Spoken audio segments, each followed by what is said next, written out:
Hola a todos, bienvenidos a Visión Barcelona 2026. Un año más nos reunimos para contaros todo lo que estamos observando en el mercado inmobiliario de nuestra ciudad. Esta es una edición muy especial para nosotros, pues celebramos el 10º aniversario de este encuentro, una convocatoria que ya se ha convertido en referencia en Barcelona. Hemos sido testigos y también actores decisivos de algunos de los grandes cambios que ha experimentado el sector inmobiliario en estos últimos 10 años. Una década marcada por una creciente profesionalización, la incorporación de la tecnología en toda la cadena de valor inmobiliaria, así como el cumplimiento de las políticas ESG más exigentes. El mundo de las oficinas ha evolucionado hacia una mayor flexibilidad tanto en la estructura de los contratos como en el diseño de los espacios de trabajo. Una transformación que pone las necesidades del usuario en el centro de todas las decisiones.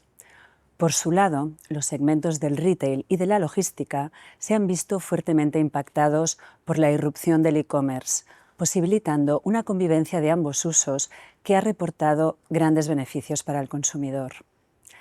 Además de la evolución de los segmentos inmobiliarios tradicionales comentados, es especialmente remarcable la proliferación de nuevos asset class, como los data center, senior living o student housing, que surgen para dar respuesta a las nuevas necesidades de la sociedad. Los profesionales inmobiliarios asumimos retos enormes. La urbanización progresiva, que plantea el desafío de crear la infraestructura inmobiliaria adecuada a las necesidades cambiantes de la sociedad, donde aspectos como la movilidad, la energía o la sostenibilidad medioambiental tienen un papel fundamental. Y finalmente, la escasez de vivienda en todas sus modalidades, libre, asequible, protegida y social, tanto en régimen de venta como de alquiler. Un desafío que solo seremos capaces de resolver si el mundo público y el privado vamos de la mano. Quisiera acabar mi intervención agradeciendo vuestra atención y vuestra confianza. Ojalá nos sigáis acompañando durante por lo menos los próximos 10 años. Arrancamos ya. La 10ª edición de Visión Barcelona.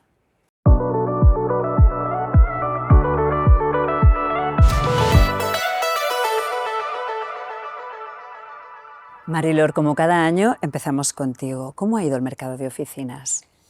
Pues, a ver, es verdad, empecemos por poner el foco en la situación macro, que la situación geopolítica genera cierta incertidumbre para la toma de decisión a nivel general y aterrizando en lo que es el cambio de oficinas. Pero dicho esto, no estamos viendo un parón estructural como lo pudimos ver en pandemia o una cancelación de contrato. Es que Barcelona cuenta con ventajas muy sólidas. Primero, es una ciudad que atrae el talento a nivel internacional, también atrae la inversión internacional y todas las empresas tech y especialmente las relacionadas con Life Science también están atraídas por Barcelona. Y luego un pequeño inciso sobre la IA, que es un sector que está en pleno auge y además Barcelona es la tercera ciudad mundial en recibir capitales en este ámbito. Y los datos nos respaldan. Es decir, en la contratación de oficinas en 2024 tuvimos 290.000 metros cuadrados, 2025 330.000 y lo que va en el primer trimestre 90.000 metros cuadrados, con lo cual es muy relevante. ¿Cuáles son los sectores que más atraemos en nuestra ciudad? Primer sector, el sector educativo y luego, como decía antes, el sector tech, especialmente Life Science. Fijaros, el año pasado AstraZeneca consolidó su hub añadiendo 5.000 metros más a los 25.000 que ya tenía. Y a principio de año hemos visto la operación de Sanofi con 15.000 metros cuadrados en el 22@. 22@ que en estos últimos 10 años se ha consolidado muchísimo. Si bien es verdad que sigue teniendo una cierta disponibilidad en comparación con el centro ciudad, el año pasado fue el mayor protagonista de contratación, 40%, 132.000 metros cuadrados. ¿Por qué? Pues porque está ofreciendo edificios que gustan, de calidad y que además dan servicios. Porque el mayor cambio en esta década han sido precisamente conceptual. Hemos pasado de alquilar metros cuadrados a alquilar espacios con servicios, con amenities. Es decir, menos oficina por obligación y más espacios donde van a fomentar la marca, la cultura de la empresa y la colaboración. Lo que llamamos muchas veces el espacio como servicio y no lo contrario. ¿Qué es lo que buscan las empresas? Pues espacios que sean plug and play o lo más acondicionados posibles para que se puedan proyectar y servicios, porque es que también hemos visto que han cambiado los que buscan oficinas dentro de las empresas. Hace años, aparte de la localización, el driver era la renta y en las visitas venían el director financiero. Hoy, aparte de la localización, el que viene es el people, el antiguo recursos humanos, el que va a tener que transmitir a sus equipos el por qué han escogido este edificio y por lo tanto en este edificio tendrá que pasar cosas, tanto a la experiencia del usuario como en el día a día en algunos servicios que pueda dar el edificio. Y lo que buscan, como os decía, son espacios plug and play y flexibilidad de contrato. Y en este ámbito el gran ganador es el coworking, porque lleva 15 años reinventándose y hoy realmente está ofreciendo el servicio que más empresas buscan. Pero vamos más allá. Hoy tener un coworking en edificio de cierto tamaño ayuda a su comercialización y permite una cierta flexibilidad para los usuarios y también una eficiencia a nivel de metros. Y me gustaría terminar intentando hacer un poco de adivinanza hacia el futuro, que es muy difícil, porque es verdad que la situación, como hemos dicho, pues va a impactar directamente, un cambio geopolítico, un cambio técnico, pues nos va a impactar directamente. Pero como os decía, España sigue siendo un país muy consolidado y que transmite mucha confianza a nivel internacional. Entonces, mi palabra de 2026 sería prudencia. No prudencia como un freno, sino más bien como una actitud a la hora de tomar decisiones, porque siguen habiendo oportunidades muy claras. Y sobre todo una mirada a medio plazo. Si seguimos con este buen comportamiento en el 22@ y esta absorción, vamos a tener que poner el foco en nuevas zonas emergentes, como por ejemplo la Sagrera. Muchas gracias, Marilor. Muy interesante todo lo que nos has contado. Elizabeth, me gustaría que tú acabaras de completar qué está sucediendo en el mercado de oficinas con el comportamiento del mercado de capitales y del mundo inversor. Gracias, Ana. Cuando hablamos de inversión en oficinas, muchas veces hablamos de yields, de ciclos y de pricing, pero lo que estamos viendo hoy es algo mucho más profundo. Estamos viendo un reposicionamiento claro de cómo y dónde se invierte el capital. Empezamos el 2026 con una señal muy clara. El capital ha vuelto, pero ha vuelto diferente. Hoy en día es mucho más selectivo y es muchísimo más exigente. Y en oficinas, que ha sido uno de los sectores más cuestionados, lo que vemos es aún más interesante. El capital ha validado el producto. La realidad es que las oficinas siguen siendo un elemento estructural, no solo como espacio físico, sino como infraestructura económica. Pero ese capital no vuelve a cualquier producto. Hoy el mercado está muy claro. Solamente la calidad es líquida y la creación de valor vuelve a ser central. Y aquí es donde Barcelona entra en un momento muy relevante. Si miramos los últimos 10 años, hay una historia muy bonita que explica todo el mercado, que es la construcción del 22@. El 22@ sufrió una transformación maravillosa, consolidándose como uno de los mayores hubs tecnológicos del sur de Europa. Y esto trajo algo muy importante al mercado. No solamente trajo mucho capital institucional a nuestra ciudad, sino que profesionalizó a todo el mercado. Pero yo te diría que hoy en día estamos en una fase diferente, una fase nueva, y es verdad que si el 22@ fue una historia de creación, hoy estamos en una historia de transformación. Hoy en día estamos viendo un giro del capital hacia estrategias más de valor añadido en el centro de la ciudad, transformando productos en ubicaciones prime. Y esto, la verdad es que no es oportunista, es estructural, porque hoy la inversión está condicionada por factores que antes no lo eran tanto. Criterios ESG cada vez más exigentes, financiación más restrictiva y una clarísima penalización del producto obsoleto. Hoy existe acceso a la deuda, pero hay mucho más exigencia porque hay un foco claro en eficiencia. Y esto tiene una consecuencia clarísima, que es que los activos que no se adaptan pierden valor y aquellos que sí que lo hacen concentran todo el capital. Por eso es que al final vemos operaciones como el Estel, como The Garden, como Monumento, que han sido grandes reposicionamientos en ubicaciones centrales, que han sido overperformance dentro de sus mercados. Esto no son excepciones, son exactamente el tipo de producto que está buscando hoy en día el inversor. activos bien ubicados, alineados con los nuevos estándares de sostenibilidad y eficiencia. Estamos en definitiva en un mercado diferente, un mercado hoy que es más asset management driven versus el mercado anterior que teníamos, que era yield driven. Y además hay otra realidad muy importante que vale la pena mencionar, que es que, o sea, hay capital que necesita invertirse. Es verdad que el fundraising a nivel mundial ha decrecido un poco, pero todo ese capital que ya está levantado necesita invertirse y está buscando oportunidades. Y ahí es donde ciudades como Barcelona, que ha hecho sus deberes, tienen una posición muy fuerte, porque al final Barcelona combina producto de calidad, una historia espectacular de crecimiento y de reversión y el atractivo internacional que siempre ha sido, que siempre ha tenido, ¿no? Entonces, al final, si damos un paso atrás, lo que vemos es que hay una evolución muy, muy clara, que es, si Barcelona antes era un mercado más local, ¿vale? Hoy día es sin duda alguna un mercado absolutamente global y absolutamente internacional. Esto, pues, fue primero con el desarrollo del 22@ y hoy en día lo es con la regeneración del centro ciudad. Al final todo responde a una idea muy sencilla, o sea, el capital ya no invierte solo en activos, ya no buscan solo edificios, se invierte en eficiencia, se invierte en sostenibilidad, en calidad y sobre todo en capacidad de adaptación. Por eso es que el mensaje final es clarísimo, el capital está activo y está listo para invertir, pero no va a invertir en cualquier tipo de producto, busca el producto que cumple con los estándares de sostenibilidad y que cumple con las exigencias. Y para mí, Barcelona no solo cumple, Barcelona está liderando, Barcelona está dando el ejemplo, porque ese esfuerzo que se ha hecho en los últimos 10 años de crear uno de los parques de oficinas con mayor calidad de Europa, ya ha empezado a dar sus frutos y los seguirá dando seguramente en los próximos 10 años.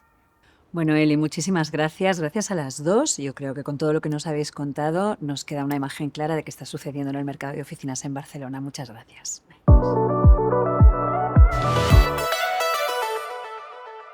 Dani, ¿qué nos puedes contar del mercado de retail, lo que ha pasado estos años y haciendo un poco la mirada hacia atrás? Durante la última década hemos vivido 3 grandes periodos. El primero fue la consolidación de las flagships, una época de fuerte crecimiento donde las marcas desplegaron todo su potencial. Esto funcionó con sus clientes, pero también atrajo el interés del inversor institucional, que puso el retail prime como uno de los activos más demandados del mercado. Después pasamos a otra época mucho más compleja. Por un lado apareció el e-commerce, que puso en duda las rentas futuras, y por otro lado el COVID, que una ciudad tan turística como Barcelona produjo cierres masivos y llegamos hasta el 30% de disponibilidad. El retail tuvo que evolucionar y lo hizo con éxito. Creamos el concepto de omnicanal y juntamos las ventas online con las físicas, en la misma experiencia de compra. También cambió la relación entre propietario y arrendatario. La consecuencia fue proyectos de mayor calidad y con un enfoque compartido hacia la productividad. Por último, la fase de recuperación, en la que pasamos del 30% de disponibilidad al 5%. Fue una época muy intensa del mercado de leasing, dando paso a un mercado totalmente consolidado. En Barcelona se han realizado 55 operaciones Prime este año, y claramente 2 bloques. Por un lado, Paseo de Gracia, Diagonal y Rambla Cataluña, con disponibilidad casi cero y rentas al alza. Por otro lado, el casco antiguo, que está sufriendo una gran transformación. Como ejemplo, Portal del Ángel ha cambiado un 30% su oferta comercial y veremos los próximos meses aperturas como Pop Mart, TK Maxx o Levi's. Durante estos últimos 10 años ha sido un mercado vibrante. A través de las 600 operaciones de leasing en ejes comerciales hemos cambiado más del 50% del mix comercial de la ciudad. El ejemplo de esto es Plaza Cataluña. Desde que vino Apple, pasando por Desigual, Zara y por último MediaMarkt, ha cambiado de una plaza 100% financiera a un enclave estratégico para los flagships. En el mercado de inversión el momento es especialmente positivo. En el último año hemos registrado 650 millones a nivel nacional, un 27% más que el año pasado, y de todos ellos 200 millones están en Barcelona. El año que viene, el 2026, tenemos muy buenas perspectivas, impulsadas por el capital privado. Por tanto, después de unos años con tanta transformación, el retail ha demostrado una gran adaptabilidad y tenemos unos muy buenos fundamentos para ser muy positivos los próximos años. Muchas gracias, Dani, qué interesante todo lo que nos has contado. Gloria, vamos a logística, porque nos gustaría también que nos hicieras esta radiografía de estos últimos 10 años y también qué estamos observando este año en curso. Pues desde el 2016 el sector inmologístico ha dejado de ser un producto secundario para convertirse en una infraestructura estratégica, estratégica para el consumo, para la industria y para la cadena de suministro. ¿Qué es lo que ha cambiado en todo este tiempo? Pues sobre todo 5 cosas: el auge del e-commerce, un usuario más profesional, el desplazamiento hacia la tercera corona, la entrada de capital institucional y una mayor exigencia técnica. Y a todo esto se suma una variable que es decisiva, es el contexto geopolítico, porque evidentemente afecta a costes, a plazos y al diseño de las cadenas de suministro. Y eso está reforzando las estrategias de diversificación y el concepto del nearshoring. En Cataluña esto se ve muy claro porque la zona centro, primera corona, pues están muy atomizadas y tensionadas. Se ha desarrollado y consolidado la tercera corona con el eje en Tarragona como uno de los grandes hubs logísticos. Hay un mayor interés por la logística vertical como una forma de optimizar el suelo. Si hablamos de absorción, pues la absorción media ha pasado de unos 450.000 metros cuadrados a 650.000 aproximadamente. Este primer trimestre de año ya llevamos 240.000 metros cuadrados y con una disponibilidad realmente baja que se sitúa pues, en torno al 3% para toda Cataluña. Y de ahí también que la renta prime pues, haya evolucionado desde los 6,5 € a superar los 10 € actualmente. Donde también ha cambiado, y lo podemos ver fácilmente, es en el mercado de inversión, porque hace 10 años el foco estaba mucho más en la yield, ya que la logística ofrecía pues, rentabilidades más altas que otros usos. Sin embargo, hoy el capital entra sobre todo por fundamentales, por la calidad del ingreso, por el crecimiento de las rentas y la liquidez futura. Además, Cataluña merece un foco especial porque si hace 10 años la inversión era algo puntual, hoy los fondos institucionales la sitúan como una de las primeras plazas del país. De hecho, en los últimos 3 años ha representado alrededor del 40% del volumen nacional y coge fuerza la creación de portfolios para posteriormente la desinversión nacional o paneuropea, comprimiendo así las yields. ¿Por qué se está dando todo esto? Pues por una combinación muy potente. Por la escasez de suelo, por la baja disponibilidad, por la fortaleza del puerto, porque hay una gran actividad industrial y por el consumo. Por eso Cataluña encaja muy bien con lo que busca hoy el inversor institucional. Si analizamos las yields del 2016, la prime estaba en torno al 6,25, 6,5 y hoy en día hablamos del 4,75. Así que, Ana, si yo tuviera que resumirlo en una idea, diría que en los últimos 10 años el inmologístico ha ganado escala, sofisticación e importancia estratégica. Gloria, muchísimas gracias y enhorabuena por todo el trabajo hecho. Vamos, Javier, con el mundo hotelero. En una ciudad tan turística como Barcelona, nos apetece mucho escucharte, que nos des tu visión de estos últimos 10 años y del momento actual del segmento hotelero. Pues han sido 10 años donde parece que todo sigue igual, pero ha pasado absolutamente de todo. Yo os quiero resumir esta década hablando sobre 4 variables, ¿no? Que creo que resumen muy bien la década. Primero, una demanda en el mercado de Barcelona que sigue estando muy fuerte, ha crecido en 10 años un 20%, muy soportada por el viajero internacional, que ha crecido un 26%. Esta demanda, además, en el año 2025 ha registrado récord, ¿no? Con 9 millones de viajeros y 22 millones de pernoctaciones, situando a Barcelona como uno de los líderes en Europa, dentro de los 5 primeros. Lo importante de seguir siendo un líder europeo es que además Barcelona ha mostrado su fortaleza, o resiliencia, como actualmente decimos, ¿no?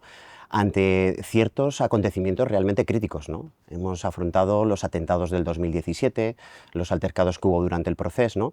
Y por supuesto el COVID, ¿no? Durante las pernoctaciones se fueron a 4 millones y se han recuperado solo en 2 años, ¿no?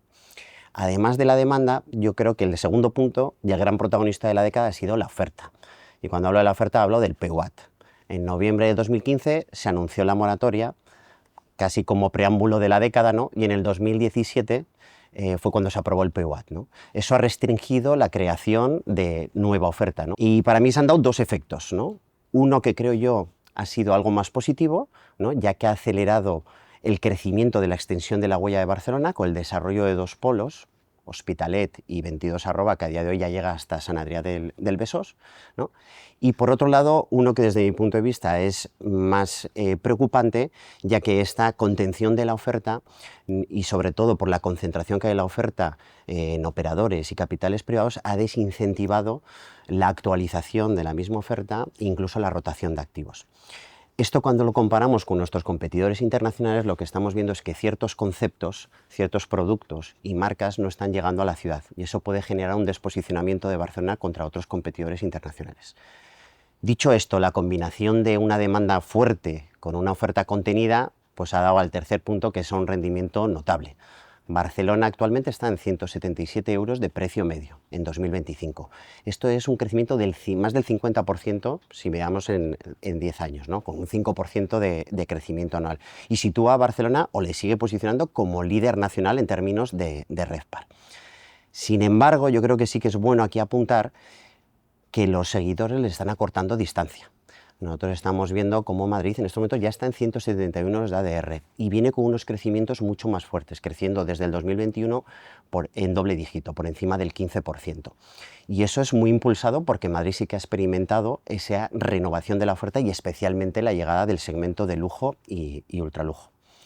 Por último, el mercado de capitales de inversión. En este sentido, Barcelona sigue gozando de estar dentro de los destinos europeos más potentes, no solo europeos, incluso mundiales, ¿no?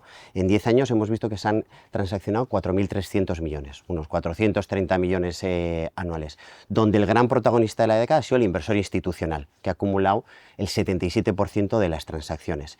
De hecho, otro de los condicionantes del mercado de inversión ha sido la escasez de oportunidades. O sea, creemos que habría muchas más transacciones. Solo el COVID disrumpió un poco esto, porque muchos operadores se vieron ante necesidad de vender activos y en el 2021 se alcanzó el récord con casi 800 millones transaccionados.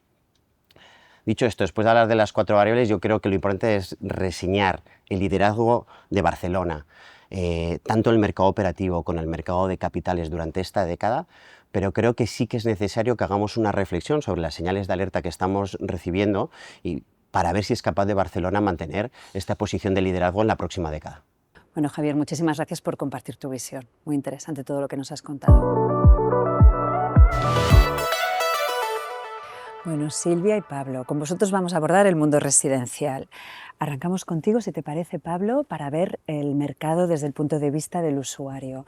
¿Qué estáis observando? ¿En qué momento estamos? ¿Qué es lo que estáis viendo, tú y tu equipo? Pues sí, Ana, la verdad es que estamos en un momento bastante interesante en cuanto al mercado del ciclo inmobiliario que estamos viviendo. Hemos visto unos últimos años de un repunte muy importante del precio.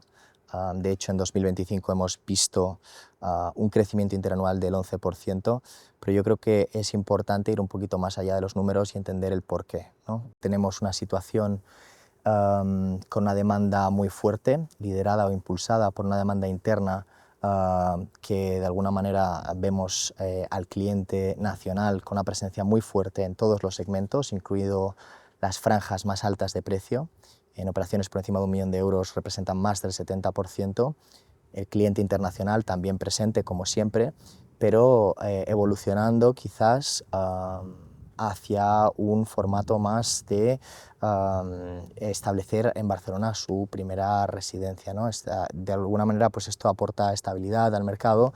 El problema realmente lo tenemos en la parte de la oferta, puesto que tenemos un déficit estructural de vivienda muy importante. El déficit de obra nueva lo ponen de manifiesto los números. Al final, en Barcelona, sobre el total de operaciones se transacciona tan solo un 3% de vivienda obra nueva. De las ciudades más importantes de España, Barcelona tiene el coeficiente más bajo, con un 0,16, lo que quiere decir que efectivamente por cada 6 viviendas que se venden tan solo se repone una. Y bueno, es una circunstancia pues, que viene de alguna manera provocada por la falta de suelo y también por una legislación exigente, principalmente en este caso el 30% de vivienda social. Y lo que ha pasado es que de alguna manera pues, se genera un efecto embudo y se ha canalizado toda esa demanda desatendida en el mercado de segunda mano, lo que ha provocado, pues, por desgracia también, que haya un mercado tensionado en este sentido, ¿no? Respecto a 2026, lo que estamos viendo sobre todo es un escenario de una cierta estabilización, con crecimientos entre el 4 y el 6%, que esperamos para este año. No esperamos, como algunos vaticinan, que haya una corrección de mercado, porque las fundamentales de mercado siguen muy fuertes, tenemos unos tipos de interés muy correctos y tenemos, como comentaba, una falta de stock muy importante, ¿no? Si quisiéramos echar la vista atrás para hacer un repaso de lo que han sido los últimos 10 años en el mercado residencial, yo creo que incluso tendríamos que retrotraernos un poco más para ponerlo en contexto, ¿no? Porque desde los últimos 10 años lo único que hemos visto han sido subidas y subidas muy importantes, pero hay que entender de dónde venimos, ¿no? En 2008 hemos tenido una crisis financiera con una corrección de precio muy importante que tocó fondo en 2013-2014 y a partir de allí pues hemos visto un ciclo expansivo con un pequeño paréntesis durante el COVID, pero muy importante, ¿no? Y en esta primera parte del ciclo, sobre todo en el periodo 2015-2019, estaba muy impulsada por el cliente internacional y por los fondos de inversión. Evidentemente durante el COVID vimos un poco de parón en el mercado y este último repunte acelerado que hemos vivido, a diferencia del primero, pues ha venido muy marcado por una demanda interna muy fuerte y por la falta de stock de vivienda nueva, ¿no? La verdad es que Barcelona es ahora en 2026, pues quizás esperamos un poco, no de cambio de ciclo, pero sí a lo mejor un mercado, nos estamos entrando en un mercado un poquito más maduro, más estabilizado y bueno, al final es cierto que el cliente cada vez pues es más exigente, tiene un punto también más sofisticado y creemos que a medio plazo esto también va a ayudar a que el mercado de Barcelona sea un mercado más sólido y de más largo recorrido. Muchas gracias, Pablo. Vamos ahora, Silvia, contigo para que nos cuentes el comportamiento del mercado de capitales en el mundo residencial y en el living en general también. Pues qué contaros, este año volvemos a mirar el mercado residencial de Barcelona con una idea clara. La vivienda sigue siendo uno de los grandes retos, pero también una de las mayores oportunidades de transformación. La ciudad sigue manteniendo una demanda muy sólida, impulsada por la creación de nuevos hogares y por su atractivo como ciudad para vivir, trabajar y estudiar. Sin embargo, como has comentado también, Pablo, el ritmo de nueva vivienda todavía no es suficiente para abastecer a toda esta demanda que tenemos y solo se produce el 30% de la vivienda que necesitamos. Por eso, incrementar el parque de viviendas debería ser una prioridad y un objetivo clave para el futuro. Si miramos qué es lo que ha pasado dentro del segmento del living en los últimos 10 años, vemos una evolución muy clara del mercado. Hemos pasado de un modelo dominado por inversores privados, family office o socimis, que sobre todo miraban edificios en propiedad vertical, oportunidades de tamaño medio, a la sofisticación del mercado con la entrada del mercado institucional. Ese cambio impulsó el desarrollo del Build to Rent, es decir, la promoción de vivienda diseñada específicamente para el alquiler, profesionalizando el sector y elevando los estándares de calidad del producto. Y hoy estamos viendo una nueva etapa con la aparición de modelos residenciales más flexibles, adaptados a las nuevas formas de vivir, donde la calidad del producto, la experiencia del usuario y la gestora operadora cobran un papel protagonista. Así, en el contexto actual, el mercado está en fase de transformación. Os voy a contar ahora qué es lo que estamos viviendo en el último año en el segmento de Capital Markets. La inversión ha sido más selectiva, priorizando proyectos con mayor visibilidad, menor complejidad y ubicaciones consolidadas. Así, el interés promotor, por supuesto, ha seguido muy presente, especialmente en el desarrollo de producto para la venta y en desarrollos bien ubicados dentro del área metropolitana. Sin embargo, y como ya venimos advirtiendo en años anteriores, el exceso regulatorio y cambiante que estamos sufriendo en los últimos ejercicios, lo mencionabas antes, Pablo, el 30% de la vivienda de protección, la contención de rentas de alquiler, los incrementos del ITP doblados al gran tenedor de viviendas o la regulación de otros sistemas de explotación hacen que el interés del capital sea un poco más reducido, especialmente en todos aquellos que desarrollan vivienda en alquiler.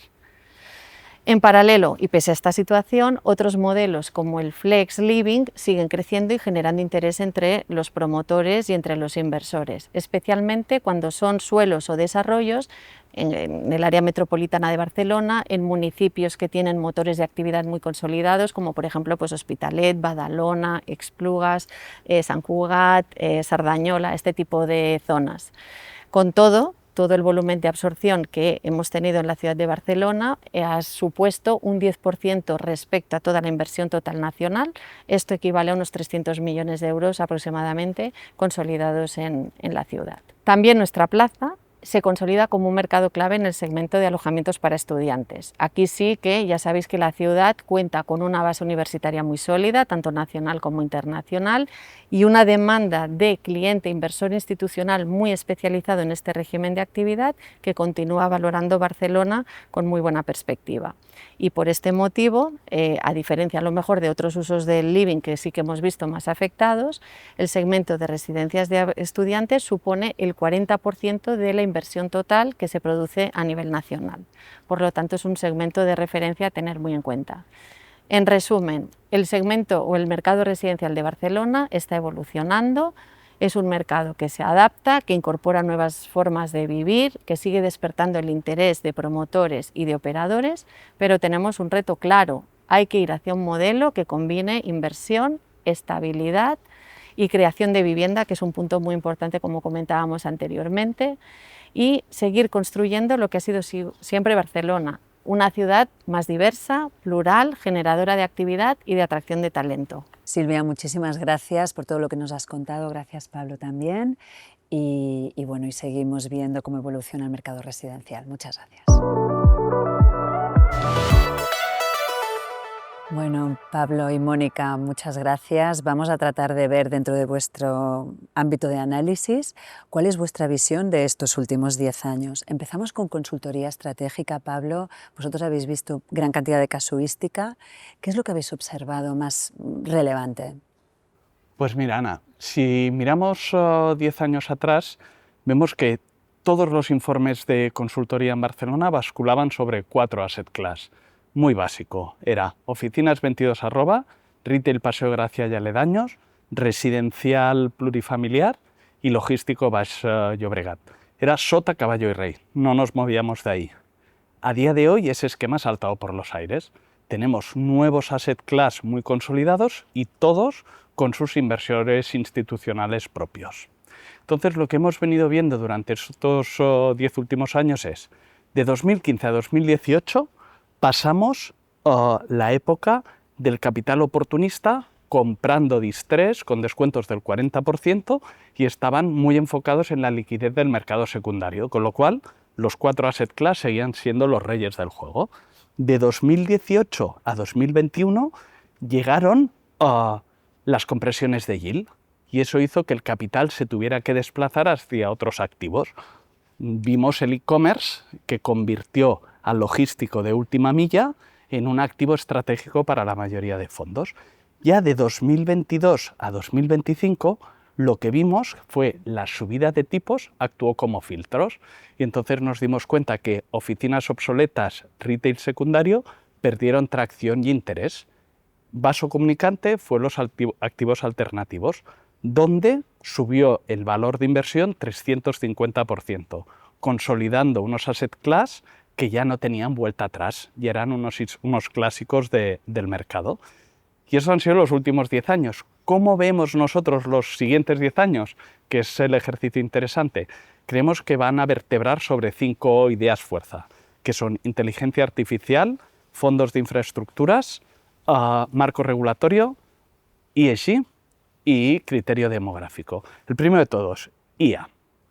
Los 5 grandes, solo en 2026, van a invertir 660.000 millones en activos inmobiliarios destinados a la IA. El segundo, los fondos de infraestructuras.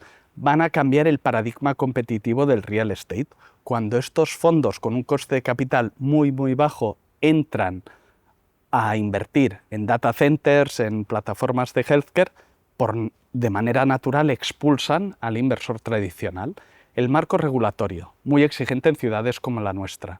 el que sepa leer ese marco normativo y adaptarse a él va a saltar la barrera de entrada y va a tener muchas oportunidades de inversión. Sostenibilidad o ESG ya no es un elemento diferencial, es un prerequisito. No hay operación inmobiliaria que no se analice sin este driver. Lo que sí que vamos a ver es que el mercado es igual de grande para rehabilitar activos existentes como para nuevos desarrollos. Y luego el que puede dar pie a menos debate, que es el del criterio demográfico. De 2025 a 2045 se va a doblar la población española de más de 75 años, lo que hace que tengamos otra ventana muy clara para healthcare, senior living, life science o diferentes soluciones habitacionales. Lo que vemos al final es que Barcelona está muy bien posicionada para competir, por criterio geográfico, por talento tecnológico que tiene en la ciudad, por potencial de conectividad. No nos falta ni demanda ni capital. Lo que nos falta es un discurso administrativo con velocidad, agilidad, que sea el precursor de los proyectos y que no viva a corriente de los mismos. Y esto sería la foto completa de los últimos y los siguientes 10 años. Estupendo, Pablo. Muchísimas gracias por compartir tu visión. Y ahora me gustaría, Mónica, que vosotros desde el área de valoraciones nos contarais qué estáis observando, qué habéis visto estos últimos 10 años y en qué momento estamos a día de hoy. Pues si vemos la evolución de las valoraciones inmobiliarias estos últimos 10 años, vemos que el cambio ha sido significativo, tanto a nivel de valores como de la propia forma de entender la profesión. Entre 2016 y 2019 vivimos un ciclo muy expansivo, con muchísima liquidez, tipos de interés muy bajos y una fuerte compresión de yields. De hecho, el crecimiento del valor venía impulsado por el entorno financiero y la entrada masiva de la inversión. Era un mercado claramente expansivo. Después llegó la pandemia, que marcó un punto de inflexión muy importante. El mercado empezó a diferenciar mucho más entre activos y sectores, y ya no todo evolucionaba de la misma manera. Aunque el gran cambio diría que llegó más tarde con la subida de los tipos de interés, entre 2022 y 2023. El crecimiento de valor pasó de estar impulsado por un entorno financiero y una expectativa de valor a basarse mucho más en fundamentales reales, capacidad de generar rentas, ocupación y calidad del activo. Las valoraciones se volvieron mucho más selectivas y analíticas. Y si vemos la profesión, realmente ha evolucionado mucho estos años. Históricamente siempre se ha hablado de tasaciones, muy vinculadas al ámbito hipotecario. Hoy, con un mercado mucho más profesionalizado, la valoración bajo normativa internacional como la RICS siguen siendo un punto de referencia para las operaciones de los fondos institucionales, SOCIMIs y grandes inversores, mientras que la tasación ECO sigue estando muy vinculada al ámbito hipotecario y cumplimiento normativo. Además, hay un elemento que ha sido claramente estructural esta última década, el ESG. Antes, hace 10 años, era un factor complementario. Hoy impacta directamente en la liquidez, en la capacidad de atraer inversión, en las rentas y sobre todo en el valor de los activos.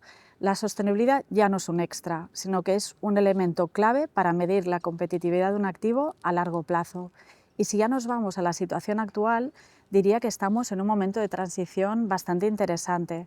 Hemos pasado 2 años con ajustes en valores importantes debido a la subida de los tipos, sobre todo en 2023 y 2024, pero ahora estamos en un momento de estabilización y una progresiva recuperación de la inversión, aunque todavía desde la prudencia. No estamos en un mercado expansivo, pero sí que estamos en un entorno con mucha más actividad y confianza que hace 1 o 2 años, eso sí, con muchísima diferenciación entre activos. Los activos prime, sostenibles y bien ubicados, siguen teniendo mucha recuperación, mientras que los activos secundarios siguen estando mucho más condicionados.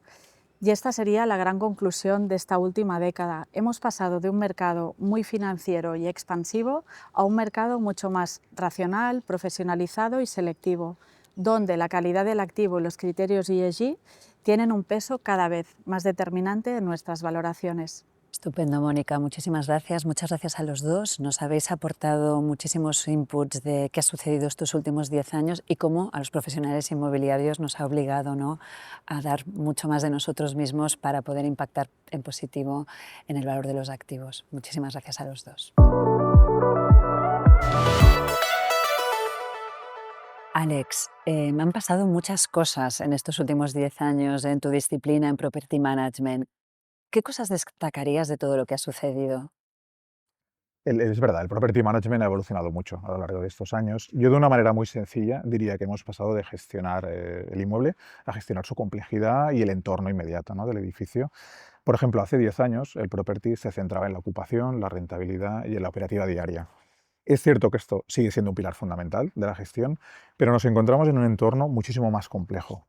Más complejo porque han aparecido nuevos activos, nuevas tipologías de asset class, nuevos modelos de gestión, porque la exigencia del usuario se ha multiplicado y porque los cambios de todo tipo y de toda índole vemos que se producen de una manera muchísimo más rápida, ¿no?, de lo que estábamos acostumbrados.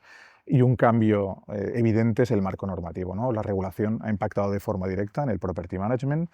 Vemos como incluso desde el punto de vista de rentabilidad, desde el punto de vista de la estrategia, desde el punto de vista de los modelos ha impactado, ¿no? Y tenemos ejemplos como el REST en los activos industriales o la limitación de los precios de alquiler en el mercado residencial. Por lo tanto, es muy importante, previo al inicio de la gestión, entender qué es lo que puedes hacer, cuál es el marco normativo y a partir de aquí desarrollar la estrategia de gestión, ¿eh? Nosotros decimos que tan importante es tener un ojo en la optimización del NOI, la parte de ingresos, la parte de gastos, como entender bien el marco normativo y gestionar y explotar dentro de la seguridad jurídica y, evidentemente, gestionar sin sanciones, ¿no? Por otro lado, hoy en día, cuando vemos lo que se demanda al property management, vemos que, por un lado, requiere de procesos ordenados, de una agilidad a la hora de resolver incidencias, de mantener una experiencia de usuario estable y continuada en el tiempo y de controlar los gastos de acuerdo al plan estratégico, ¿no?, de cada activo y evitar, en la medida de lo posible, cualquier desviación, ¿no? Por lo tanto, vemos que se requiere de una visión más analítica, más estratégica, menos reactiva, a lo mejor que hace 10 años, que es cómo funcionaba el property management, y que permitas incrementar el valor a través de la gestión y ver que puedes facilitar la toma de decisión en última instancia. Y aquí, en este caso, la toma de decisión, vemos cómo la tecnología ha supuesto un cambio radical, ¿no?, y ha evolucionado muchísimo. Antes la tecnología nos facilitaba herramientas más administrativas y ahora lo que te permite es tener muchísimos datos actualizados de mucha tipología, de mucha índole, y a partir de aquí lo que puedes hacer es analizar mucho mejor qué es lo que está pasando en el edificio, con los usuarios, en el mercado, en el entorno, y tomar decisiones muchísimo más fundamentadas de lo que podías tomar hace 10 años, por ejemplo, ¿no? Y pasa lo mismo con el ESG. Esta visión analítica, estratégica y de anticipación la aterrizamos también en el ESG. Se requiere de una visión para ver cómo vas a mejorar y optimizar la eficiencia energética del edificio, cómo vas a mejorar las zonas comunes para que el edificio sea más atractivo y más competitivo, comercialmente hablando, y también cómo vas a comunicarte de una manera responsable con los usuarios. Todo esto en clave ESG y clave social, ¿no? Por lo tanto, evidentemente, ha cambiado mucho, ha evolucionado mucho el property management. Como decía, es una figura más estratégica, más completa, porque abarca más materias, como he dicho, de todo tipo, y sobre todo lo que debe hacer es proporcionar e incrementar el valor del inmueble y no depender tanto de la evolución y de los vaivenes del mercado. Estupendo, Alex. Yo creo que queda clarísimo. Menudo reto. Y Totalmente. ahora, si me permites, me gustaría pasar, Gerardo, a que nos contaras tu visión. También ha evolucionado muchísimo todo lo que ha sucedido en el mundo de la arquitectura enfocada al usuario y nos gustaría mucho que nos contaras. Perfecto, Ana. Pues mira, si nos echamos 10 años atrás, justo cuando empezábamos la primera edición de este Visión, Barcelona salía de una enorme burbuja donde la situación del sector inmobiliario habíamos sufrido directamente los técnicos una sequía importante de proyectos interesantes, pero teníamos unas ganas enormes de progresar y salir adelante. La Barcelona de hoy se sitúa entre los rankings de las mejores ciudades del mundo para vivir y para trabajar. Ofrece una amplitud de servicios, de oportunidades, tanto a nivel de ocio, cultura y educación, que sin duda, como antes decía Mari, son un polo de atracción enorme para empresas multinacionales y empresas locales. Por tanto, el mercado de oficinas sigue altamente activo y, sobre todo, con un alto reto que tenemos que asumir como tal. La arquitectura durante este tiempo se ha ido transformando y adaptándose a las diferentes tendencias y acontecimientos, y me gustaría resumirlo en 4 conceptos, a ver si soy capaz de resumirlo. El primero es el COVID, una experiencia de vida difícil de olvidar, pero que nos permitió afrontar una nueva visión de los entornos de trabajo. Nos abrió los ojos a diferentes conceptos de movilidad, de transición, de uso de tecnología, Y también nos abrió para profundizar mucho más en diferentes conceptos como el trabajo individual, el trabajo colectivo, el presencialismo, la flexibilidad, etcétera, etcétera, etcétera. Hoy, el 70% de las compañías dice que han hecho los deberes, han adaptado sus espacios de trabajo en los últimos 5 años y se han adaptado a las nuevas necesidades del mercado. Si tenemos que destacar algo positivo de la parte de la época del COVID, diríamos que nos obligó a testear nuevas formas de trabajar. Segundo punto, hablaría de sostenibilidad. Las certificaciones de sostenibilidad nacen a finales de los 90, a principios de los 2000, y las de salud y bienestar en torno al 2014. Si bien al principio era un gran reto asumirlas como tal para todos, finalmente se ha convertido en un driver estratégico para todas las compañías. Alex nos comentaba antes que las propiedades asumen las máximas prestaciones y sobre todo la máxima eficiencia en sus proyectos y que sobre todo vinculamos estos aspectos con conceptos como ESG. El mercado demanda este tipo de proyectos y sobre todo hay una demanda activa de usuarios que la necesitan. La sostenibilidad nos aporta proyectos de máximo respeto por el medio ambiente, pero también beneficios sobre las personas. Y no es de extrañar que 9 de cada 10 personas deseen trabajar en edificios certificados. Si hablamos del diseño, el tercer punto, hemos hecho una transición racional. Yo diría que evidentemente nos gusta aquello que vemos y nos agrada, pero principalmente hemos cambiado a entender lo que nos aporta. El diseño se ha convertido en una palanca estratégica y unos cimientos culturales para muchas compañías, donde cada elemento y cada material tiene su contexto y su argumentación, muy por encima de los diseños de años anteriores, donde la estética superficial podía ser ya una acción, una herramienta, una clave de venta suficiente. Hoy, la IA, y no quiero olvidarme de la IA, con buen uso nos permite ser más eficientes, tal vez más seguros e incluso tal vez más creativos. Pero no debemos perder el foco que la arquitectura sigue pilotándose desde el mundo de las personas. Es incuestionable que el diseño nos aporta multitud de beneficios. Existen multitud de informes que nos aportarían diferentes datos sobre la productividad, la rentabilidad, etcétera, etcétera. Pero a mí me gustaría poner foco principalmente en valores como la calidad de vida, el bienestar, etcétera, etcétera. Hablemos del último punto, la colaboración. Tanto propiedades como usuarios como técnicos hemos llegado a entender que un marco colaborativo es el bien de los proyectos. Nos permite aunar fuerzas, trabajar en las mejores soluciones para nuestros proyectos, pero también en entender qué necesitamos los unos de los otros. Este marco colaborativo es altamente positivo. Potencia la comunicación, permite compartir las estrategias y las voluntades cercanas de cada una de las partes, tratando de maximizar al máximo las exigencias propias de los proyectos y tratando de encalzar un punto de encuentro, un acuerdo que habitualmente suele ser beneficioso para todas las partes. Para finalizar, me gustaría hacer una reflexión. En el 2026, año donde Barcelona es capital de la arquitectura, centenario de la muerte de Antoni Gaudí, tenemos que entender que la arquitectura seguirá evolucionando, seguirá adaptándose a las tendencias, aparecerán nuevos materiales, habrá innovación, la tecnología se aplicará cada vez más en nuestro ámbito, pero no debemos perder el foco principal, el reto, por ahora, de diseñar para mejorar la calidad de las personas. Y sobre todo, no perder el foco de que somos y diseñamos para seres humanos racionales, sociales y afectivos. Qué bien, Gerardo, qué bonito todo lo que nos has compartido. Muchísimas gracias a los dos y vamos a por los siguientes 10 años. Gracias.